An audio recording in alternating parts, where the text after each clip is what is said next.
sudahlah, terima saja kekalahan Anda gitu loh. Berhentilah menarasikan ada kecurangan sana sini.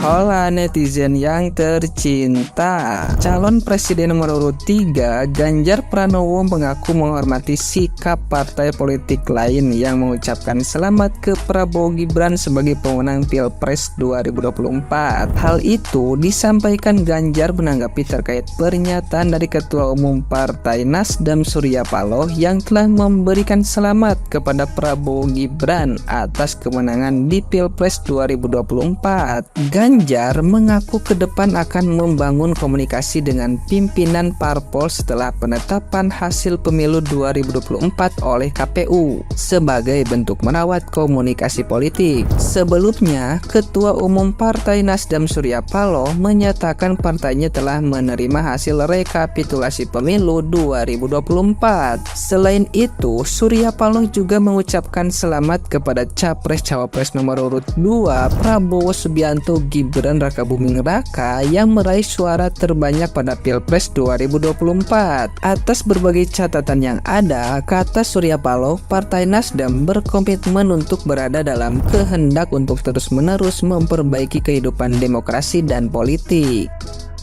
Nah, gimana nih menurut netizen yang terhormat? Silahkan berkomentar ya. Penjalukane kok yo aneh-aneh to, Mbah. Nek wis kalah iku yo wis ngono lho. Malah ora njaluk kon diskualifikasi. Lah sak pewenake piye? Kon njaluk pilihan ulang ya to di seluruh TPS Indonesia dan meminta pengumuman yang diumumkan KPU suruh membatalkan. Alah jabang bayi. Ya Allah Gusti, gugatan kok yo dipek menangi dewe.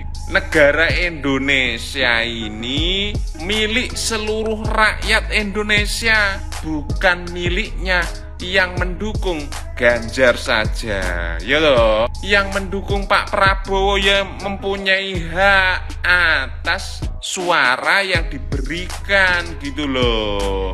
Kalau kamu ingin membatalkan diskualifikasi 02, lah emangnya seluruh rakyat Indonesia ini yang lebih memilih 02 kamu anggap lebih sedikit, yang memilih 02 kamu tidak anggap. Itu suara rakyat loh. Itu suara yang sudah ditentukan untuk 5 tahun ke depan loh. Masa kamu seenaknya mau membatalkan dan mau mendiskualifikasi yang sudah ditentukan rakyat 5 tahun ke depan? Ya toh, malian kuwi ngene iki padha karo ngadu domba ning wayah wulan poso. Wong-wong wis kalah malah panjalukane sing ranggenah. Lah wong swara 17 juta kok pengen kelawan 96 juta. Kuwi dalile saka ngendi? Ya to, rumuse saka ngendi? Tak takon aku.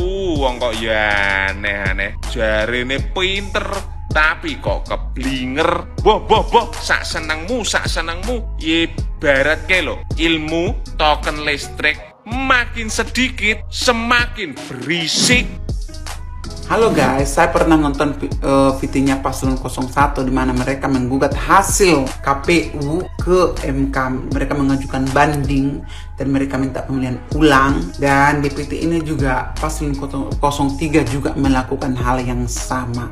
Dan ini opini saya, walaupun tidak dibutuhkan. Untuk hal yang mereka lakukan ini, saya setuju. Di mana saya setuju dilakukan pemilihan ulang. Di mana-mana pertandingan itu, pemilu itu juga kan ajang pertandingan itu untuk menentukan siapa yang jadi presiden. Di mana-mana Pak pertandingan itu ada juara 1, juara 2, juara 3. Tapi di setiap pemilu tidak ditentukan itu juara 2 sama juara 3-nya. Kan kasihan Pak. Secara juara 2, juara 3 juga telah memberikan kontribusi dalam pemilu itu. Mereka telah mengeluarkan banyak waktu, tenaga, pikiran, dan juga dana Pak. Jadi sangat tidak adil rasanya hanya mengeluh-elukan pemenang juara satunya tanpa menghargai pemenang juara 2, juara 3. Makanya saya setuju dilakukan pemilihan ulang lagi yang akan diikuti paslon 01 dan 03. Kalau 02 itu nggak perlu ikut lagi karena mereka sudah pemenang, mereka itu sudah meraih medali emas. Sedangkan di pemilihan ulang ini untuk menentukan juara 2, juara 3 dan siapa yang nanti yang dapat medali perak sama perunggu. Tapi kalau kita lihat sih dari hasil pemilu kemarin ya kan, ya bisa aja menurut saya sih walaupun dilakukan pemilihan ulang untuk menentukan juara 2, juara 3, menurut saya dari hasil pemilu kemarin yang menang juga nanti pasti paslon 01 menurut saya. Jadi mereka ini akan tetap jadi presiden. Cuman ada tugas-tugasnya sama seperti Putri Indonesia, juara 1, juara 2, juara 3 semuanya itu Putri Indonesia. Tapi mereka akan dikirim ke ajang Miss yang berbeda. Contohnya juara 1-nya Miss kayak gini, juara 2-nya ke Miss kayak gini, juara 3-nya ke Miss kayak gini. Seperti itu. Jadi seperti itu juga pemilu tahun ini. Pemenangnya yaitu paslon 02 akan menjadi Presiden Republik Indonesia dari timur hingga ke barat. Dan juara keduanya peraih medali perak itu kan tetap jadi presiden, tapi menjadi presiden warga Rohingya karena kebetulan Rohingya ini nggak punya pemimpin, nanti akan dipilih ke sana. Dan kebetulan tempat Rohingya yang paling banyak sekarang di Indonesia itu ada di tempat di mana Abah itu menang telak, jadi cocok. Jadi buat pendukung paslon 01 garis keras udah bisa mengajukan pengunduran diri jadi warga negara Indonesia, menjadi warga Rohingya. Begitu juga dengan juara 3-nya, dia tetap jadi presiden tapi presiden penilaian. Tugasnya ini akan memberikan raport, akan memberikan nilai untuk semua para pejabat, mulai dari pejabat daerah hingga pejabat nasional. Jadi itulah mungkin alasan Tuhan kenapa paslon 02 menang satu putaran tahun ini. Karena kalian bisa kebayang nggak kalau seandainya paslon 02 didiskualifikasi, terus yang maju itu paslon 01 sama 03, nggak kelar-kelar itu pemilu. Karena apa? Kalau nanti yang menang 01, 03 akan menggugat. Nanti yang menang 03, 01 akan menggugat. Jadi mereka nggak akan bisa ditentukan pemenangnya itu siapa yang menang di pemilu tersebut. Hingga Pak Jokowi udah sampai 4 periode, pemenang pemilu pun belum ditentukan. Jadi itu mungkin alasan kenapa Tuhan mengizinkan atau meridoi paslon 02 menang satu putaran untuk pemilu tahun ini. Tapi by the way, ini opini saya. Setiap orang berhak berpendapat asal tetap sopan.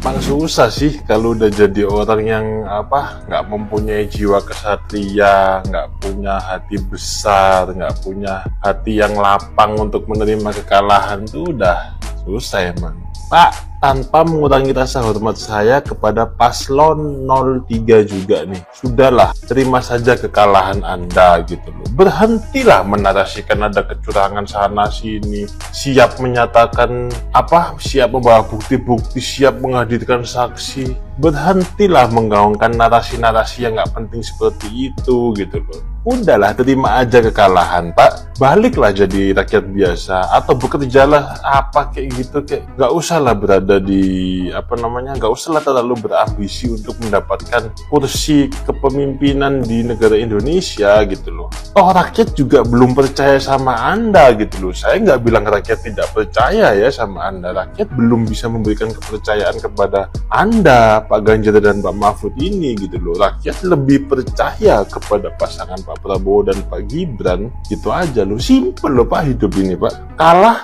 ya sudah, pers konferen, angkat mic, bilang, ucapkan selamat kepada paslon 02, kepada Pak Prabowo dan Mas Gibran yang sudah memenangkan pemilu presiden 2024 ini, yang akan mengemban amanah rakyat untuk memimpin negara sebesar Indonesia. Karena memang mereka yang pantas, mereka yang mempunyai kapabilitas yang tinggi gitu loh. dibandingkan paslon-paslon yang lain gitu loh kan. Hanya mau mendukung hak angket, tapi kan nggak jadi tuh, sampai sekarang nggak ada tuh apa pelaksanaan hak angket itu. Cuman sekedar isu-isu aja, isu-isu yang nggak jelas gitu loh. Bahkan seakan-akan kayak mengadu domba rakyat sendiri gitu loh Pak. Nggak kasihan lihat rakyat di luar sana yang ikut-ikutan demo, padahal mereka nggak tahu apa yang didemoin gitu loh. Udahlah, daripada buang-buang waktu, buang-buang biaya, buang-buang tenaga, ngajuin gugatan ke MK, just simple, angkat mic, pers conference, buat konten TikTok kayak kalau perlu, buat konten di sosial media semua, apa YouTube, Instagram, kayak ucapkan selamat kepada yang memenangkan pemilu presiden. Itu aja kok, simple hidup ini. Dan Anda kembali menjadi rakyat biasa.